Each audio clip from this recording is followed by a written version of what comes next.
नमस्कार। चलिए आज भौतिकी की एक बहुत बड़ी जासूसी कहानी की दुनिया में चलते हैं और सुलझाते हैं कॉस्मिक किरणों का रहस्य। देखिए, हमारी कहानी विज्ञान की कई बड़ी खोजों की तरह ही है। ये किसी बड़े सिद्धांत से शुरू नहीं हुई, बल्कि एक छोटी सी अजीब सी पहेली से शुरू हुई। एक ऐसी पहेली जो किसी से सुलझ ही नहीं रही थी। तो बात है 20वीं सदी की शुरुआत की। उस समय वैज्ञानिक अपने इलेक्ट्रोस्कोप, मतलब वो डिवाइस जिसे रेडियो एक्टिविटी मापते हैं, उसमें एक अजीब सा सिग्नल देख रहे थे। और कोई भी ये समझ नहीं पा रहा था कि आखिर ये सिग्नल आ कहां से रहा है। जब इस पर और जांच हुई तो पता चला कि इसका सोर्स यानी स्रोत हमारी धरती पर तो है ही नहीं। असल में ये तो ब्रह्मांड की गहराइयों से आने वाले हाई एनर्जी पार्टिकल्स की एक अनदेखी बौछार थी, और इन्हीं को नाम दिया गया कॉस्मिक किरणें। और फिर जैसे ही वैज्ञानिकों ने इन कॉस्मिक मेहमानों पर रिसर्च शुरू की, उनके सामने मौलिक कणों की एक पूरी नई दुनिया ही खुल गई। सच कहूं तो इस एक खोज ने पदार्थ के बारे में हमारी समझ को पूरी तरह से बदल के रख दिया।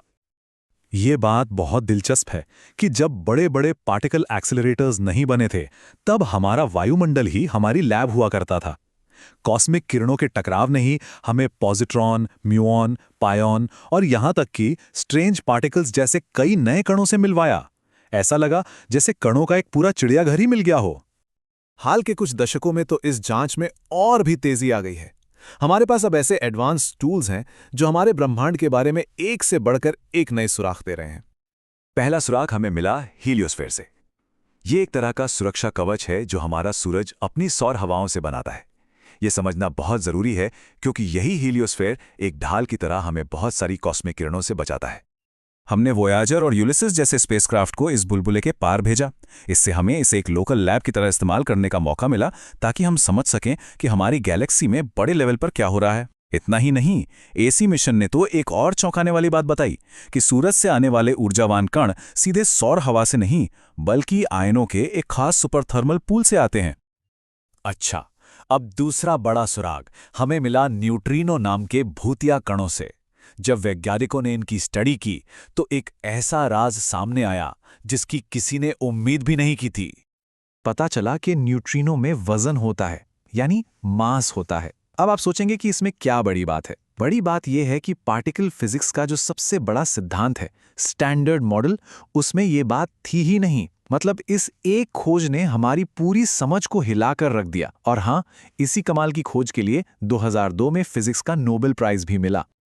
और हमारा तीसरा सुराग, इसने तो ब्रह्मांड को देखने का एक बिल्कुल नया नजरिया ही दे दिया। एक ऐसा नजरिया जो सबसे ज्यादा एनर्जी वाली रोशनी का इस्तेमाल करता है। इस नई फील्ड को कहते हैं TeV एस्ट्रोनॉमी। इसकी मदद से हम ब्रह्मांड के सबसे ताकतवर पार्टिकल एक्सेलरेटर्स को ढूंढ पा रहे हैं। वैज्ञानिकों ने सुपरनोवा यानी तारों के विस्फोट के बाद बचे मलबे से आती हुई TeV गामा किरणें भी पकड़ी हैं। इससे ये इशारा मिलता है कि शायद यही हमारी गैलेक्सी की कॉस्मिक किरणों का असली सोर्स हैं। लेकिन इतनी तरक्की के बावजूद एक बहुत बड़ा रहस्य आज भी बना हुआ है। एक ऐसा कण जो हमारे फिजिक्स के नियमों के हिसाब से होना ही नहीं चाहिए। सवाल यह है कि कुछ कॉस्मिक किरणें इतनी ज्यादा एनर्जी वाली क्यों हैं कि उनका वजूद ही नामुमकिन लगता है।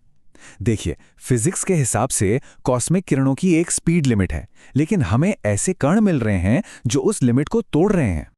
और वो लिमिट है ये, इसे GZ के कट ऑफ कहते हैं। थ्योरी के मुताबिक इस जबरदस्त एनर्जी से ज्यादा वाले प्रोटॉन को बिग बैंग से बची हुई रेडिएशन से टकराकर अपनी एनर्जी खो देनी चाहिए।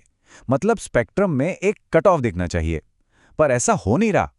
तो बस यहीं से शुरू हुई एक जबरदस्त वैज्ञानिक बहस। एक तरफ बॉटम अप थ्योरीज हैं जो कहती हैं कि ये कण सुपरनोवा जैसी जानी पहचानी चीजों से ही आते हैं और वो एनर्जी लिमिट होनी ही चाहिए। तो दूसरी तरफ हैं टॉप डाउन मॉडल्स, और इनका मानना है कि यहाँ कोई नई अनजानी फिजिक्स काम कर रही है जो हमें अभी तक पता नहीं है। तो अब इस गुत्थी को सुलझाने के लिए वैज्ञानिकों की एक नई पीढ़ी अपने कमाल के उपकरणों के साथ इस खोज में जुट गई है। स्पेस स्टेशनों से लेके अंटार्कटिका की बर्फीली चादर तक ये नए एक्सपेरिमेंट्स इस रहस्य को हर एंगल से सुलझाने की कोशिश कर रहे हैं। कोई एंटी मैटर ढूंढ रहा है तो कोई सीधे सीधे उस कट ऑफ वाली पहेली से ही निपट रहा है। इन नई ऑब्जर्वेटरीज का साइज देखकर ही होश उड़ जाते हैं। हम बड़े बड़े प्राकृतिक नज़ारों को ही अब वैज्ञानिक उपकरण बना रहे हैं। लक्ष्य ये है कि 1 क्यूबिक किलोमीटर जितने बड़े डिटेक्टर्स बनाए जाएं ताकि हम हाई एनर्जी न्यूट्रिनो से भरे आसमान का एक असली नक्शा तैयार कर सके। जरा सोचिए, कहानी शुरू हुई थी एक पुराने से डिवाइस में एक हल्की सी आवाज से, और आज हम डार्क मैटर, ब्रह्मांड की शुरुआत और फिजिक्स के बुनियादी नियमों जैसे बड़े बड़े सवालों से जूझ रहे हैं। ये सब देखकर बस यही सवाल मन में आता है कि अभी और कितने ब्रह्मांडीय रहस्य हैं जो खोजे जाने का इंतजार कर रहे हैं।